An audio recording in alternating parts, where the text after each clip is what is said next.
नमस्कार, स्वागत है आपका। आप देख रहे हैं एनी24 का सोशल मीडिया स्पेशल सेगमेंट। मैं हूं आपके साथ प्रशिता शर्मा। तमाम बड़ी खबरों के बारे में बात करेंगे, लेकिन उससे पहले एक नज़र टॉप न्यूज़ पर। कजाकिस्तान में प्लेन क्रैश, 42 लोगों के मरने की खबर। केन बेतवा लिंक परियोजना का शुभारंभ। आतंकी पन्नू की धमकी से प्रशासन अलर्ट।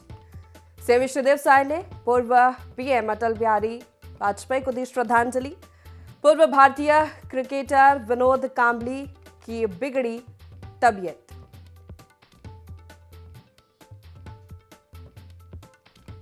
इसके बाद बात करेंगे सांता वर्सेस सनातनी। यशराज फिल्म्स ने की पुष्पा 2 की तारीफ। हिमाचल प्रदेश, जम्मू कश्मीर, उत्तराखंड में भारी बर्फबारी। इंदौर में नगर निगम कर्मचारियों, बजरंग दल के कार्यकर्ताओं में मारपीट। पूर्व प्रधानमंत्री अटल बिहारी वाजपेयी की 100वीं जयंती आज। तो ये तमाम बड़ी खबरों पर आज हम चर्चा करने वाले। शुरुआत करेंगे कजाकिस्तान में हुए दर्दनाक हादसे से, जहां पर कजाकिस्तान के अख्ताऊ से दर्दनाक हादसे की खबर सामने आई। बुधवार सुबह एक पैसेंजर प्लेन क्रैश हो गया। न्यूज एजेंसी रॉयटर्स के मुताबिक प्लेन में 62 यात्री और 5 क्रू मेंबर्स सवार थे। इनमें 25 लोगों को बचा लिया गया है, 22 को अस्पताल में भर्ती कराया गया है। हादसे में 42 लोगों के मारे जाने की आशंका जताई जा रही है। विमान अजरबैजान से रूस के चेचन्या प्रांत की राजधानी ग्रोजनी जा रहा था, लेकिन उसे कजाक शहर अख्ताऊ से लगभग 3 किलोमीटर दूर इमरजेंसी लैंडिंग करनी पड़ी। एजेंसियों के मुताबिक घने कोहरे के चलते फ्लाइट का रूट बदला गया था। प्लेन ने क्रैश होने से पहले एयरपोर्ट के कई चक्कर भी लगाए थे। पायलट ने इमरजेंसी लैंडिंग की परमिशन भी मांगी थी, हालांकि बाद में उसे एयरपोर्ट के पास बीच पर इमरजेंसी लैंडिंग के लिए मजबूर होना पड़ा। क्रैश हुआ विमान अजरबैजान एयरलाइंस का एम्ब्रेयर 190 मॉडल था। सोशल मीडिया पर वायरल हो रहे वीडियो में दिख रहा है कि विमान के क्रैश होते उसमें आग लग गई। कजाकिस्तान की ट्रांसपोर्ट मिनिस्ट्री का कहना है कि वो इस दुर्घटना की स्पेशल जांच कराएंगे। क्रैश की वजह टेक्निकल प्रॉब्लम भी हो सकती है। वहीं रूसी मीडिया रिपोर्ट्स के मुताबिक पक्षियों के झुंड से टक्कर के कारण यह हादसा हुआ है। कजाकिस्तान के इमरजेंसी मंत्रालय के मुताबिक कुल 52 रेस्क्यू टीम और 11 रेस्क्यू इक्विपमेंट्स दुर्घटना स्थल पर भेजे गए हैं। तो ये दर्दनाक हादसा कजाकिस्तान में हुआ है। आज प्लेन क्रैश हुआ, 42 लोगों के मरने की खबर है। 62 पैसेंजर उसमें सवार थे, तो 5 क्रू मेंबर्स इसमें सवार थे।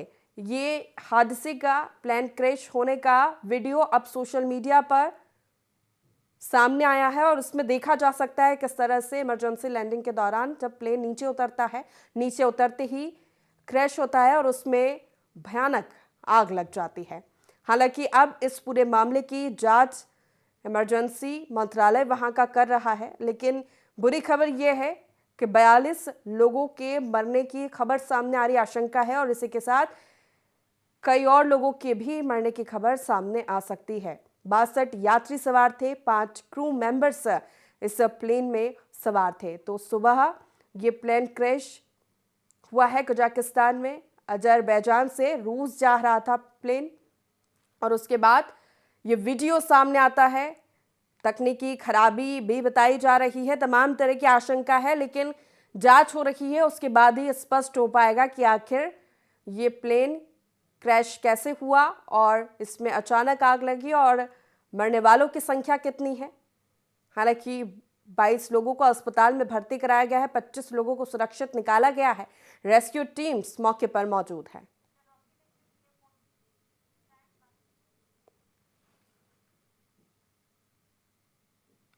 आगे बढ़ेंगे और बात करेंगे बड़ी सौगात जो कि आज बुंदेलखंड को मिली है।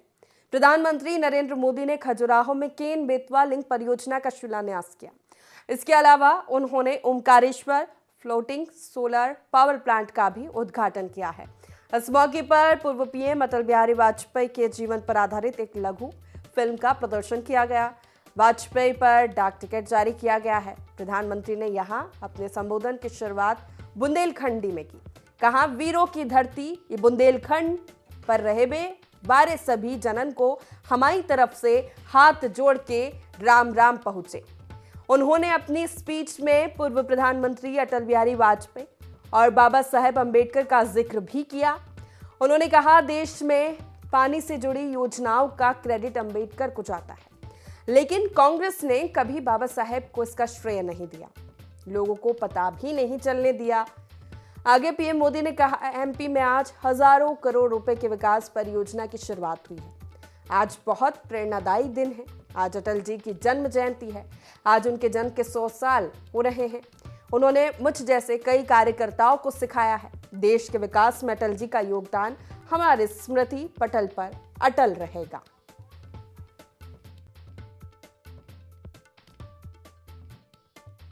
करोड़ रुपए की विकास परियोजनाओं की शुरुआत हुई है।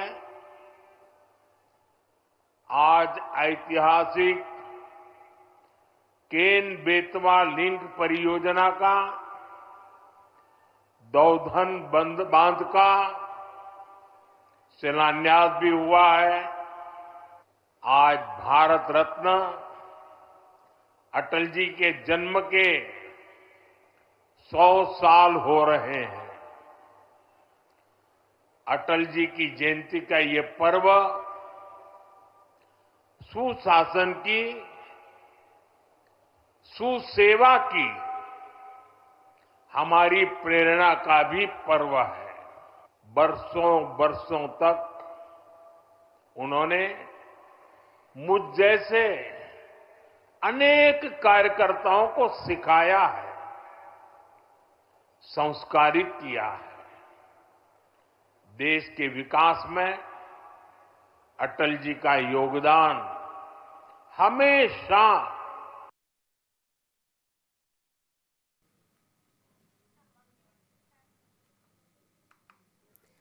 बात करेंगे पीलीभीत में पिछले दिनों आतंकवादियों को ढेर किया गया था। उसी पर आए खालिस्तानी आतंकी गुरपंत सिंह पन्नू की धमकी को लेकर पुलिस और खुफिया एजेंसी अलर्ट मोड में आ गई है। पन्नू का वीडियो पीलीभीत मुठभेड़ में 3 खालिस्तानियों की मौत के बाद आई है। पीलीभीत पुलिस ने पन्नू के खिलाफ एफआईआर दर्ज कर ली है। इसी के साथ नेपाल से सटे तराई के इलाकों में आतंकियों के मददगार होने की आशंका भी है। वहीं एनआईए एटीएस की टीम क्षेत्र में आतंकी नेटवर्क खंगालने में अब जुट गई है।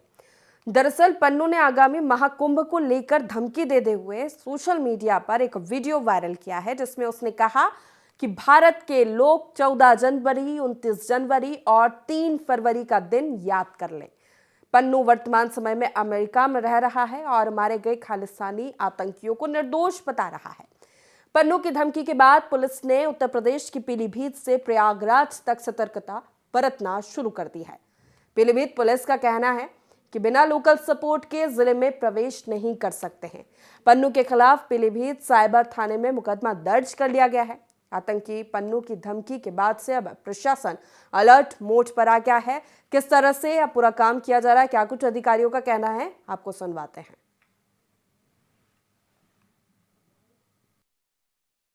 पंजाब पुलिस के ज्वाइंट ऑपरेशन में 3 आतंकवादी मार गिराए गए थे। उसी के संबंध में एक व्यक्ति द्वारा एक्स हैंडल्स पर एक वीडियो भेजा गया है, जिसे कतिपय एक्स हैंडल्स पर अटैक किया गया है। उसमें उसके द्वारा जो हमारे माननीय राजनीतिक गणमान्य व्यक्ति हैं, उनको लेकर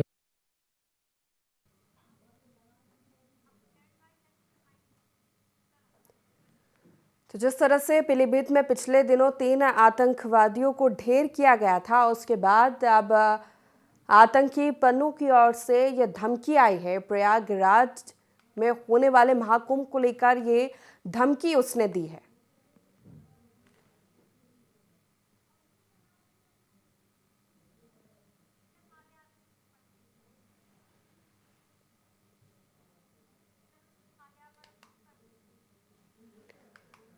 तो पूर्व प्रधानमंत्री स्वर्गीय अटल बिहारी वाजपेयी की 100वीं जयंती पर मुख्यमंत्री विष्णुदेव साय राजधानी रायपुर के अवंती विहार चौक पहुंचे, जहां उन्होंने सुशासन दिवस के अवसर पर वाजपेयी जी की प्रतिमा पर माल्यार्पण किया। उन्होंने कहा कि अटल जी छत्तीसगढ़ वासियों की भावनाओं का सम्मान करने वाले महान राजनेता थे।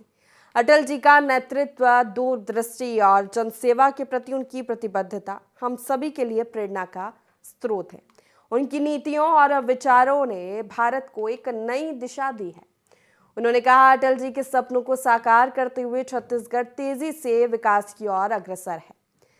मुख्यमंत्री साय ने कहा कि इस विशेष अवसर पर मूल्यों को आत्मसात कर हम सभी राष्ट्र निर्माण में अपना योगदान दें। इस अवसर पर स्वास्थ्य मंत्री श्याम बिहारी जायसवाल, विधायक पुरंदर मिश्रा, विधायक सुनील सोनी, विधायक मोतीलाल साहू, विधायक राजेश मूणत सहित अन्य लोग और नागरिक उपस्थित थे। सीएम विष्णुदेव साय ने पूर्व पीएम अटल बिहारी वाजपेयी को श्रद्धांजलि दी। उनकी 100वीं जयंती पर माल्यार्पण किया और उन्हें एक महान राजनेता बताया। क्या कुछ कहा सीएम साय ने, सुनिए। पार्टी के कार्यकर्ताओं के लिए बहुत सौभाग्य का विषय है कि भारत रत्न पूर्व प्रधानमंत्री कवि हृदय अटल बिहारी वाजपेयी जी, जो भारतीय जनता पार्टी के संस्थापक अध्यक्ष थे, उनका जन्मदिन है। हमारे प्रदेश के यशस्वी मुख्यमंत्री, आप सबको जानकारी है, शपथ लेने से पहले पर भी यहाँ पर आए थे। आज दूसरी बार अटल चौक पर हमारे प्रदेश के मुखिया का आगमन हुआ है। आप सबको जानकारी है, जब बहुमत की बात आई और एक वोट से सरकार गिर रही थी, तो साथी दलों ने कहा, आप चिंता मत करिए, बहुमत की व्यवस्था हो जाएगी। तो अटल जी ने जवाब दिया, मैं मृत्यु से नहीं डरता, बदनामी से डरता हूँ। अगर सत्ता लोलुप से समझौता करके सरकार बनती है, ऐसी सत्ता को मैं चिमटे से छूना पसंद नहीं करूँगा। ऐसा सिद्धांतवादी व्यक्ति जो पूरे जीवन सिद्धांत की राजनीति किया, आज उनका जन्मदिन है और हम लोगों ने व्यापारी संघ की ओर से। पूर्व भारतीय क्रिकेटर विनोद कांबली की तबीयत खराब होने की खबर सामने आ रही है। बताया जा रहा है कि उनकी हालत काफ़ी गंभीर थी। इसी के चलते कांबली को ठाणे अस्पताल में भर्ती कराया गया। फिलहाल उनकी हालत स्थिर जरूर है, लेकिन अब भी चिंताजनक बनी हुई है। बता दें कि कांबली की हालत शनिवार को ही काफ़ी ज़्यादा बिगड़ गई थी। इसी दिन उन्हें तत्काल ठाणे के आकृति हॉस्पिटल में भर्ती कराया गया। उनकी हालत में अब भी सुधार नहीं है। बता दें कि कांबली सचिन एक साथ कोच रमाकांत आचरेकर के मार्गदर्शन में शिवाजी पार्क में क्रिकेट खेलते थे। हाल ही में मुंबई के शिवाजी पार्क में आचरेकर के स्मारक का अनावरण हुआ था। इसी प्रोग्राम में विनोद कांबली भी नजर आए थे, जहां उनके साथ जिगरी दोस्त सचिन तेंदुलकर भी मौजूद थे। उस समय भी कांबली की सेहत दुरुस्त नहीं दिख रही थी। कांबली ने टीम इंडिया के लिए 1951 में वनडे से डेब्यू किया था, जबकि 2000 में आखिरी वनडे खेला था। 2009 में कांबली ने अंतर्राष्ट्रीय क्रिकेट को अलविदा कह दिया, जबकि 2011 में फर्स्ट क्लास क्रिकेट से संन्यास की घोषणा उन्होंने की। तो पूर्व भारतीय क्रिकेटर विनोद कांबली की तबीयत बिगड़ने की खबर अब सामने आ रही है। अस्पताल में उन्हें भर्ती कराया गया है। ठाणे के अस्पताल में फिलहाल भर्ती है।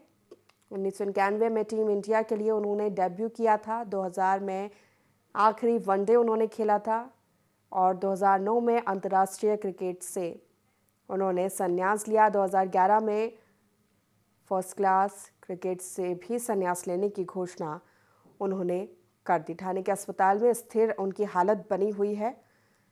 चिंताजनक स्थिति है, अभी भी सुधार नहीं हो रहा है।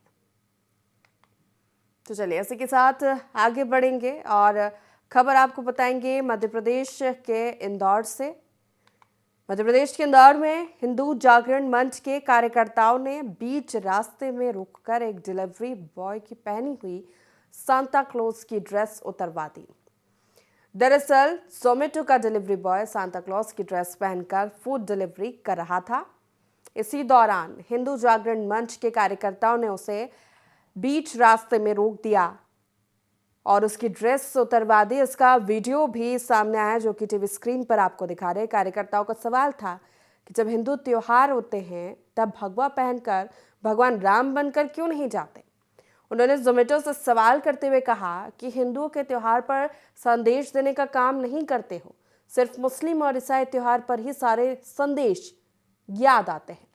तो सांता वर्सेस सनातनी की जंग इंदौर में छिड़ी। डिलीवरी बॉय से सांता क्लॉज की ड्रेस उतरवाई गई। वीडियो भी सामने आया है, जो कि सोशल मीडिया पर अब खूब वायरल हो रहा है। तो इस तरह की परिस्थितियां इन दिनों बनी हुई है। हिंदू जागरण मंच ने जोमेटो से सवाल किया कि जब हिंदुओं के त्योहार होते हैं तो ऐसा संदेश नहीं दिया जाता, राम बनकर तो कोई डिलीवरी करने नहीं जाता खाने की। तो ये गैर हिंदुओं के त्योहारों पर ही सारे संदेश क्यों आपको याद आ जाते हैं? तो इस तरह की तस्वीरें मध्य प्रदेश के इंदौर से आज सामने आई हैं, जहां सांता वर्सेस सनातनी की ये झलक देखने को मिल रही है। चलिए अब आगे बढ़ेंगे। बॉलीवुड से जुड़ी खबर। अल्लू अर्जुन इन दिनों अपनी फिल्म पुष्पा 2 को लेकर काफी सुर्खियों में है। इसी बीच उन्होंने सोशल मीडिया पर एक पोस्टर शेयर कर यशराज फिल्म्स के प्रति अपना आभार जताया। दरअसल यशराज फिल्म्स ने सोशल मीडिया पर पोस्ट शेयर करते हुए फिल्म की तारीफ की थी। पोस्ट में लिखा था, रिकॉर्ड टूटने के लिए ही बनते हैं और नए रिकॉर्ड्स पर किसी को बेहतर काम करने के लिए प्रेरित करते हैं। इतिहास को फिर से लिखने के लिए पुष्पा 2 द रूल की टीम को बधाई। अल्लू अर्जुन ने इस पोस्ट का जवाब देते हुए लिखा, धन्यवाद, बहुत सुंदर, आपकी शुभकामनाओं का आभारी हूँ। उम्मीद है कि ये रिकॉर्ड जल्द ही एक दिल छू लेने वाली यशराज फिल्म्स की फिल्म तोड़ देगी और हम सभी एक साथ आगे बढ़ेंगे। आपको बता दें कि पुष्पा 2 जहां कमाई के मामले में सभी रिकॉर्ड्स तोड़ रही है, तो वहीं दूसरी ओर हैदराबाद में हुए भगदड़ को लेकर विवादों में भी ये फिल्म बनी हुई है, जिसके चलते न सिर्फ एक्टर के खिलाफ कानूनी कार्रवाई की जा रही है, बल्कि उनके घर के बाहर तोड़फोड़ भी हुई थी। 24 दिसंबर को अल्लू अर्जुन से करीब 3 घंटे से ज्यादा पूछताछ भी की गई थी, लेकिन आज यशराज फिल्म्स ने पोस्टर शेयर कर पुष्पा 2 की तारीफ की। लिखा है कि रिकॉर्ड्स बनते ही टूटने के लिए है।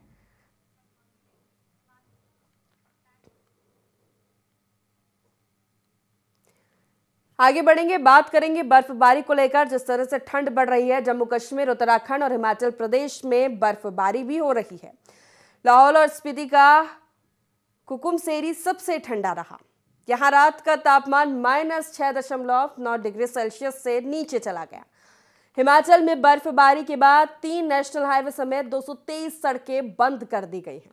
शिमला में सबसे ज्यादा 145 सड़कें बंद हैं फिलहाल, जबकि कुल्लू में 25 और मंडी जिलों में 20 सड़कें बंद की गई है। इससे वहां पहुंचे टूरिस्ट फंस गए हैं, उनके लिए चिंता की स्थिति बन गई है। सड़कों पर गाड़ियों की लंबी लाइनें भी लगी हुई है, क्योंकि बर्फबारी इतनी ज्यादा हो रही है। इसी के साथ राजस्थान और दिल्ली में बारिश हुई। आईएमडी के मुताबिक अगले 2 दिन दिल्ली, एनसीआर, पंजाब, हरियाणा और राजस्थान में तापमान और कम हो सकता है। 9 राज्यों में घने कोहरे का भी अलर्ट मौसम विभाग ने जारी किया है। हरियाणा के कुछ जिलों में विजिबिलिटी 10 मीटर से कम हो गई है। वहीं दिल्ली में विजिबिलिटी घटकर 100 मीटर से कम हो गई है। तो हिमाचल प्रदेश, जम्मू कश्मीर, उत्तराखंड में भारी बर्फबारी, जिसके चलते कई नेशनल हाईवेज, जिलों की सड़कें बंद कर दी गई है। इसी के साथ कई राज्य में बारिश की संभावनाएं मौसम विभाग जता रहा है, जिसके बाद टेम्परेचर में और गिरावट दर्ज की जाएगी। इसी के साथ अगर तापमान की बात की जाए तो लाहौल और स्पीति का कुकुमसेरी सबसे ठंडा रहा, जहां -6.9 डिग्री सेल्सियस टेम्परेचर दर्ज किया गया। इसी के साथ 223 सड़कें वहां की बंद की गई। शिमला में 145 सड़कें बंद की गई। कई टूरिस्ट जो पहुंचे थे वहां पर छुट्टियां मनाने, ठंड मनाने के लिए, लेकिन अब वो वहां पर फंस गए हैं सड़कें बंद होने की वजह से। मौसम विभाग ने आगे के लिए भी अलर्ट जारी किया है। जिस तरह से बर्फबारी और बारिश कई जगहों पर देखी जा रही है, तो ठंड बढ़ने की संभावना आगे है।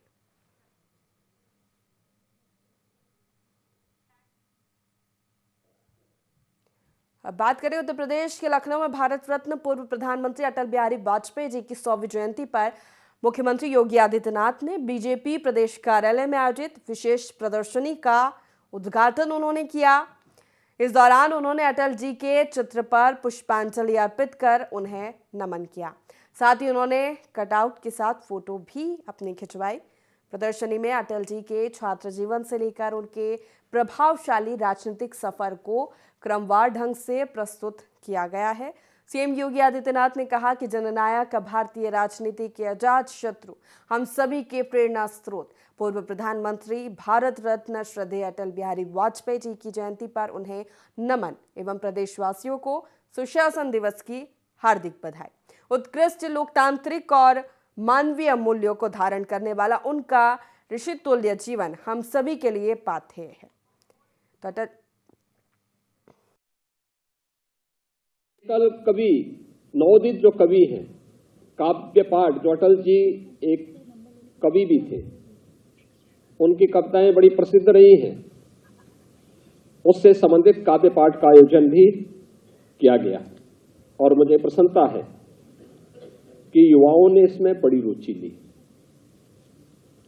समाज के प्रत्येक तबके ने रुचि ली। कल से मैं देख रहा हूं शताब्दी महोत्सव के कार्यक्रम को 19 दिसंबर को मैंने स्वयं ही इसका शुभारंभ किया था, जो एग्जीबिशन लखनऊ में आयोजित हुई थी। और आज इस आयोजन के साथ कल के कार्यक्रम में हम लोग दिन भर उन कार्यक्रमों के साथ जुटे रहे। अलग अलग स्थानों पर अलग अलग कार्यक्रम थे और सभी कार्यक्रम एक से एक बढ़कर के थे, रोचक थे। ये अपने महापुरुषों के प्रति कृतज्ञता ज्ञापित करने का हम सबका एक माध्यम है कि हम आने वाली पीढ़ी को उन मार्गों का अनुसरण करने के लिए प्रेरित कर सके। 25 दिसंबर का दिन दुनिया भर में क्रिसमस डे के रूप में मनाया जाता है। वहीं भारत में ये दिन केवल क्रिसमस डे के रूप में बल्कि सुशासन दिवस के रूप में भी दर्ज है। हर साल भारतीय 25 दिसंबर को सुशासन दिवस के रूप में मनाते हैं। सुशासन दिवस भारत के 3 बार प्रधानमंत्री रहे स्वर्गीय अटल बिहारी वाजपेयी से जुड़ा हुआ है। पूर्व प्रधानमंत्री अटल बिहारी वाजपेयी की आज 100वीं जयंती है। अटल बिहारी वाजपेयी का जन्म 25 दिसंबर 1924 को मध्य प्रदेश के ग्वालियर में हुआ था। वाजपेयी जी अपने छात्र जीवन के दौरान पहली बार राजनीति में तब आए जब उन्होंने साल 1942 में भारत छोड़ो आंदोलन में भाग लिया। वे राजनीति विज्ञान और विधि के छात्र थे और कॉलेज के दिनों में ही उनकी रुचि विदेशी मामलों के प्रति बढ़ी। वाजपेयी जी ने अपना करियर पत्रकार के रूप में शुरू किया था और 1951 में भारतीय जनसंघ में शामिल होने के बाद उन्होंने पत्रकारिता छोड़ दी। आज की भारतीय जनता पार्टी को पहले भारतीय जनसंघ के नाम से जाना जाता था। उस समय पूर्व प्रधानमंत्री अटल बिहारी वाजपेयी उन बड़े नेताओं में थे जो बीजेपी के संस्थापक भी माने जाते हैं। तो इसी के साथ सोशल मीडिया के स्पेशल सेगमेंट में फिलहाल इतना ही। हर छोटी बड़ी खबर के लिए जुड़े रहिए हमारे साथ, देखते रहिए IND24। नमस्कार।